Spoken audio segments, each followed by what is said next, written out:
Hey guys, welcome to my channel. दोस्त की प्यारी यारी में जहाँ पे मैं पोस्ट करता हूँ लॉन्ग स्टोरी, लॉन्ग वीडियो और आपकी मनपसंद कहानियाँ। चलो कहानी की शुरुआत करते हैं। अध्याय 160 आत्मा रैंकिंग का रैंक 3। स्विश। ठीक वैसे ही जैसे उल्कापिंड के पीछे प्रकाश की एक पूंछ होती है, प्रकाश की चमकदार किरण विशाल उत्तरी स्वर्ग आध्यात्मिक अकादमी के आसमान में चमक उठी। अंत में ये कई लोगों की हैरान कर देने वाली निगाहों के सामने उस पत्थर की पट्टिका में जा गिरी जिस पर आत्मा की रैंकिंग उकेरी गई थी। भनभना। जिस क्षण प्रकाश की किरण पत्थर की पट्टिका में प्रवेश करती है, सभी लोग आत्मा की रैंकिंग से एक चमकदार प्रकाश निकलते हुए देख पाते हैं। रैंकिंग पर एक सुनहरा प्रकाश तेजी से ऊपर उठता है और कुछ ही सेकंड में ये शीर्ष 10 रैंकिंग में पहुंच गया। वाह! उत्तरी स्वर्ग आध्यात्मिक अकादमी में तुरंत हंगामा मच गया।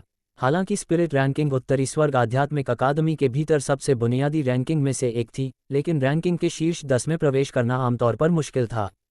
आखिरकार ये लोग स्पिरिट रैंकिंग में थे, फिर भी उनके पास स्वर्गीय फ्यूजन स्टेज की ताकत थी। मुझे आश्चर्य है कि कौन सा व्यक्ति जो स्वर्गीय विलय चरण तक पहुंच रहा है, ये हंगामा पैदा कर रहा है, किसी ने कहा। ओहो हो, वे लोग हमेशा ऐसे ही होते हैं। वे वाकई नए छात्रों को कोई मौका नहीं देते। क्या हमने भी ऐसा अनुभव नहीं किया? दूसरे ने आत्मीयता से कहा। नए छात्र वाकई बहुत घमंडी हैं। उन्हें ये सीखने की जरूरत थी कि इसे कैसे कम किया जाए। पफ। फट। अगर वे वाकई काबिल हैं तो उन्हें स्वर्गीय रैंकिंग में प्रवेश करना चाहिए। बस आध्यात्मिक रैंकिंग में प्रवेश करने से क्या फ़ायदा? एक वरिष्ठ छात्र ने अपनी राय रखी। स्पिरिट रैंकिंग में आए इस बदलाव ने तुरंत ही उत्तरी स्वर्ग आध्यात्मिक अकादमी के कई छात्रों का ध्यान अपनी ओर आकर्षित किया। कई तरह की आवाज़ें गूंजी, लेकिन उन्हें नहीं पता था कि कौन सा सीनियर हेवनली फ्यूजन स्टेज में प्रवेश कर रहा था। जब सुनहरी रोशनी रैंक 9 से रैंक 7 और फिर रैंक 5 पर पहुंची, तो लोगों को आखिरकार इस पर आश्चर्य होने लगा।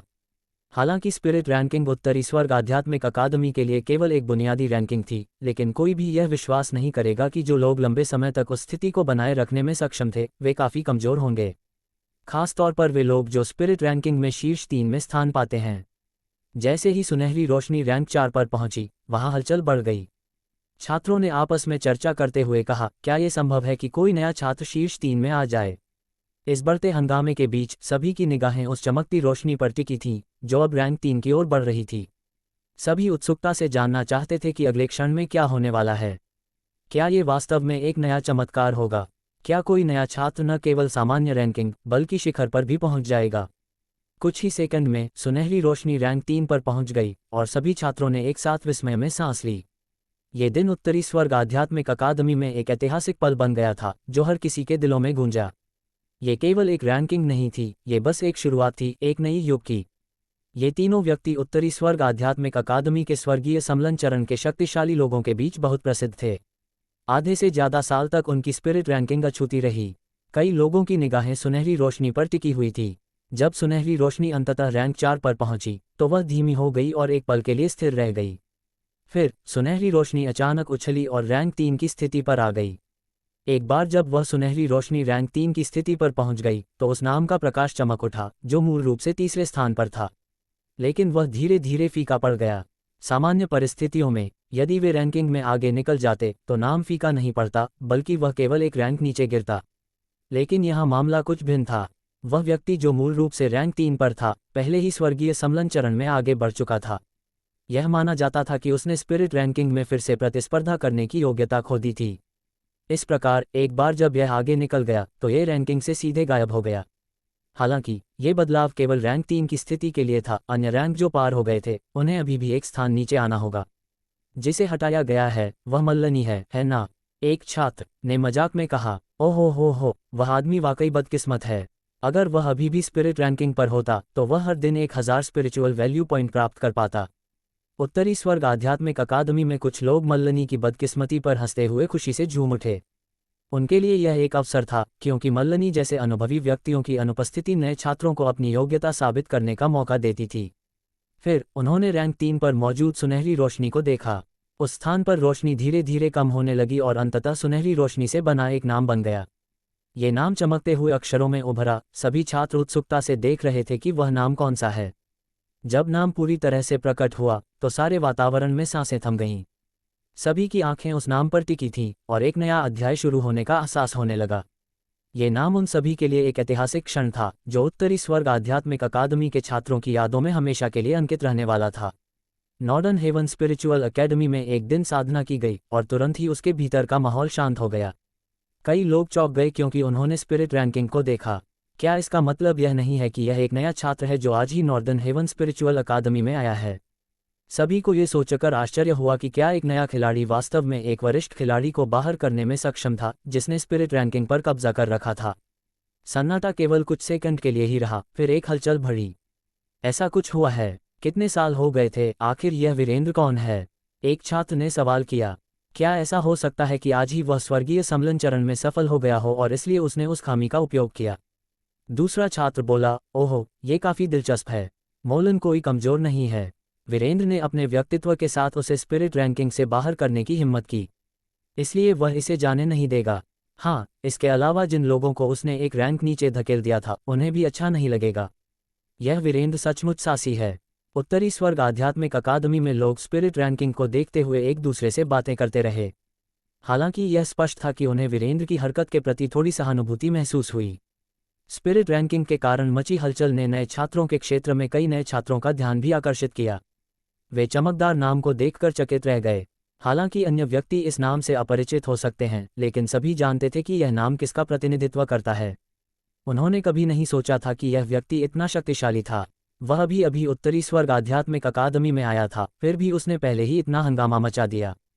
फेशम क्षेत्र के उत्तरी जिले में याकूब, जो एक घर के अंदर क्रॉस लेक बैठा था, ने अचानक अपनी आंखें खोली। उसने स्पिरिट रैंकिंग को देखा, जो दूर से एक चमकदार रोशनी उत्सर्जित कर रही थी, और उस नाम को ठंडेपन से देखा जिसने उसे असहज महसूस कराया। उसकी आंखों में ठंडक की एक झलक दिखाई दी। जैसा कि अपेक्षित था, उस कमीने के पास वास्तव में स्वर्गीय सम्मेलन चरण के बराबर युद्ध क्षमता थी।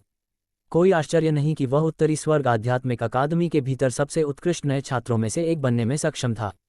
याकूब ने सोचा। हालांकि वह काफी सक्षम था, याकूब ने मन में यह सवाल उठाया, क्या तुम्हें यह नहीं पता होना चाहिए कि कैसे सहन करना है और थोड़ा संयम रखना है? इस तरह सभी छात्र एक नई वास्तविकता का सामना कर रहे थे और सामने आया एक शक्तिशाली नया छात्र जिसका नाम अब सभी की जुबां पर था, वीरेंद्र। यह न केवल एक सफलता थी बल्कि एक चेतावनी भी थी कि परीक्षाएं और चुनौतियां अभी बाकी थीं। क्या तुम सच में मानते हो कि शीर्ष 10 में स्थान पाने वाले वरिष्ठ लोग वास्तव में कमजोर हैं? याकूब ने व्यंग्य किया। स्पिरिट रैंकिंग के शीर्ष 10 में शामिल सभी वरिष्ठ लोगों के पास स्वर्गीय सम्मेलन चरण की शक्ति थी। उनके दृष्टिकोण से वीरेंद्र की हरकतें मूल रूप से परेशानी की तलाश कर रही थीं। मैं तुम्हें कुछ समय के लिए खुद पर गर्व करने दूंगा, लेकिन 1 महीने बाद नए छात्रों की प्रतियोगिता में मैं तुम्हें तुम्हारे और मेरे बीच की बहुत बड़ी दूरी का एहसास कराऊंगा। याकूब ने धीरे धीरे अपने हाथों को कस लिया और उसकी आंखें निर्दय हो गईं। चूंकि मैं याकूब हूं, उत्तरी स्वर्ग आध्यात्मिक अकादमी में तुम्हें यहां सफल होने में सक्षम होने के बारे में सोचना भी नहीं चाहिए। इस समय फेशम क्षेत्र की अन्य 2 दिशाओं में श्वेतिमा और राजू भी स्पिरिट रैंकिंग में हुए बदलावों से अवगत थे। वे परिचित नाम को घूरते रहे और उनकी आंखें चमक उठीं। ऐसा लग रहा था कि इस साल के नए खिलाड़ियों में कई शक्तिशाली लोग हैं। 1 महीने बाद होने वाली नए खिलाड़ियों की प्रतियोगिता निश्चित रूप से जीवंत होगी, श्वेतिमा ने कहा। हालांकि ये भी सवाल था कि सबसे मजबूत नए खिलाड़ियों का खिताब किसे मिलेगा। रैंक 3 राट ने स्पिरिट रैंकिंग को देखते हुए हल्के से मुस्कुराया। ये रैंक उसकी उम्मीद से परे थी। उसने शुरू में सोचा था कि वह केवल शीर्ष 5 में ही प्रवेश कर पाएगा। इस बार मैंने जितनी आध्यात्मिक ऊर्जा सक्रिय की, वह मेरे नियंत्रण की सीमा के भीतर थी। अगर मैं अपने सभी छिपे हुए उपायों का बिना किसी संकोच के उपयोग करूं, तो मेरे लिए रैंक 1 बनना संभव है, उसने मन में सोचा। वीरेंद्र मुस्कुराया, हालांकि उसने तुरंत ऐसा नहीं किया। रैंक 3 बनने से उसका उद्देश्य पहले ही पूरा हो चुका था। अगर वह तुरंत रैंक 1 पर पहुंच जाता तो यह बहुत ही आकर्षक होता। अब आपके पास कितने आध्यात्मिक मूल्य अंक हैं? सपना ने पूछा। वीरेंद्र ने अपना हाथ खोला और क्रिस्टल जैसा आध्यात्मिक मूल्य कार्ड उसके हाथ में वापस आ गया। क्रिस्टल साफ आध्यात्मिक मूल्य कार्ड के भीतर रोशनी एकत्रित हुई और अंततः संख्याओं में बदल गई, 24,100 आध्यात्मिक मूल्य अंक। वीरेंद्र ने अपने आध्यात्मिक मूल्य कार्ड में मौजूद राशि को देखा और राहत की सांस ली। स्पिरिट रैंकिंग में रैंक 3 बनने से उसे इनाम के तौर पर 20,000 आध्यात्मिक मूल्य अंक मिले थे। यह उसकी मेहनत और प्रयास का प्रमाण था और उसके लिए यह एक नई शुरुआत थी। अब वह रैंकिंग के शीर्ष पर पहुंचने के रास्ते पर था और उसकी महत्वाकांक्षा उसे और भी ऊंचाई तक ले जाती। यह उसके लिए स्पिरिट पिल खरीदने के लिए पर्याप्त था। कल मैं स्पिरिट पिल खरीदने के लिए स्पिरिचुअल वैल्यू हॉल जाऊंगा और फिर थोड़ी देर के लिए लाइटनिंग टेरिटरी में प्रवेश करूंगा।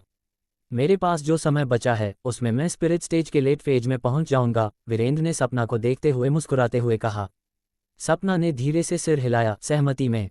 इसके तुरंत बाद वीरेंद्र ने एक बार फिर अपना सिर उठाया और स्पिरिट रैंकिंग को देखा।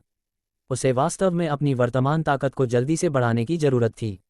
उत्तरी स्वर्ग आध्यात्मिक अकादमी के भीतर बहुत सारे शक्तिशाली व्यक्ति थे। चूंकि उसने आज इतना हंगामा मचाया था, इसलिए अगर वह अपनी ताकत नहीं बढ़ाता तो यह निश्चित रूप से परेशानी भरा होगा। उत्तरी स्वर्ग आध्यात्मिक अकादमी में भी वे ताकतवर का सम्मान करने के नियम का पालन करते हैं। पर्याप्त ताकत के बिना ऐसे उच्च पद पर आसीन होना केवल अपमान की बात होगी, उसने सोचा। वह स्थान धुंध से घिरा हुआ एक रहस्यमय क्षेत्र था। धुंध के भीतर हवा में लटके हुए कई पत्थर के प्लेटफॉर्म थे। हालांकि वे बहुत बड़े नहीं थे, लेकिन एक व्यक्ति की गति के लिए पर्याप्त थे। इस समय वहां बहुत सी आकृतियां तैरते हुए पत्थर के चबूतरे पर आंखें बंद करके बैठी थीं। आध्यात्मिक ऊर्जा उनके शरीर के पास से बह निकली और पास की मंद आध्यात्मिक आभा उनके शरीर में प्रवेश करने से पहले उतार चढ़ाव करने लगी। ये धुंध वास्तव में एक अत्यंत समृद्ध आध्यात्मिक आभा द्वारा निर्मित हुई थी। इस स्थान के भीतर आध्यात्मिक आभा का घनत्व वास्तव में 8 डिग्री तक पहुंच गया था। इस समय एक व्यक्ति जिसने पत्थर के चबूतरे पर पैर मोड़ रखा था, अचानक अपनी आंखें खोलीं। उस व्यक्ति ने ढीले कपड़े पहने हुए थे और उसके बाल लंबे थे। उसकी आभा अत्यंत ठंडी थी और शक्तिशाली आध्यात्मिक ऊर्जा का उतार चढ़ाव उसके शरीर के पास लहरा रहा था। ये व्यक्ति स्पष्ट रूप से किसी उच्च स्तर का वार्य था और उसकी उपस्थिति निश्चित रूप से वातावरण में गंभीरता और गहरी भावना जोड़ रही थी। भविष्य में वीरेंद्र की सफलता के लिए उसे इस शक्ति और आध्यात्मिक ऊर्जा से प्रेरणा लेनी थी। ये जगह न केवल उसके लिए एक साधना स्थल था, बल्कि आकांक्षा और संघर्ष के प्रतीक के रूप में भी कार्य कर रहा था। वीरेंद्र ने ठान लिया था कि परिवर्तन के इस सफर में उसे अपनी ताकत को ऊंचाई तक ले जाना होगा, चाहे इसके लिए उसे किसी भी कीमत पर क्यों न लड़ना पड़े। उसने अपनी आंखें खोली और अपने हाथ को कसकर पकड़ लिया। एक क्रिस्टल जैसा आध्यात्मिक मूल्य कार्ड उभरा और रोशनी चमक उठी। फिर अचानक उसका चेहरा गंभीर हो गया। वीरेंद्र, उत्तरी स्वर्ग आध्यात्मिक अकादमी में अभी अभी प्रवेश करने वाले एक नए छात्र ने वास्तव में मुझे स्पिरिट रैंकिंग से बाहर करने का साहस किया, युवक ने अपने आप से कहा। उसकी आंखें काफी ठंडी थीं जबकि उसका चेहरा गुस्से से भरा हुआ था। उसे अब स्पिरिट रैंकिंग से 1000 आध्यात्मिक मूल्य बिंदुओं के दैनिक इनाम की परवाह नहीं थी। अगर वह कोई वरिष्ठ होता तो वह स्थिति को स्वीकार कर लेता। हालांकि उसे एक नए छात्र ने बाहर निकाल दिया जो उत्तरी स्वर्ग आध्यात्मिक अकादमी में अभी अभी आया था और उसे अकादमी की आदत नहीं थी। उसके लिए यह एक बड़ा अपमान था। वह नहीं जानता था कि इस बात पर कितने लोग उसका मजाक उड़ाएंगे। यह उनकी ताकत के लिए एक चुनौती थी। धतेरिका ने अपने दांत पीस लिए। ऐसा लग रहा था कि उसे कुछ समय के लिए अपनी साधना रोक देनी चाहिए। आखिरकार वह अपना गौरव नहीं खो सकता था। हालांकि वह फ्रेशमैन को खोजने के बाद स्पिरिट रैंकिंग में वापस नहीं आ पाएगा, लेकिन कम से कम इससे उसे थोड़ा गौरव हासिल करने का मौका तो मिलेगा। मैं देखना चाहता हूं कि तुम जैसे नए छात्र कितने योग्य हो। तुम वास्तव में उत्तरी स्वर्ग आध्यात्मिक अकादमी में प्रवेश करने पर इतना अहंकारी होने का साहस करते हो, युवक ने बड़बड़ा हुए खुद से कहा। चूंकि दूसरे तुम्हें नहीं सिखाएंगे, इसलिए मैं मोलिन तुम्हें सिखाऊंगा कि अपने वरिष्ठ का सम्मान कैसे किया जाता है, युवक ने कहा। उसकी आवाज में एक अजीब सी धमक थी। जैसे ही उसकी आवाज धीमी हुई, युवक ने एक बार फिर अपनी आंखें बंद कर लीं। उसने मन ही मन ये तय कर लिया था कि वह कल अपनी ट्रेनिंग कुछ समय के लिए रोक देगा और उस घमंडी नए छात्र को सबक सिखाएगा। यह एक चुनौती थी जिसे वह स्वीकार करने के लिए तैयार था। वीरेंद्र के लिए यह एक परीक्षा की घड़ी थी जिसमें उसकी ताकत और आत्मविश्वास का परीक्षण होने वाला था।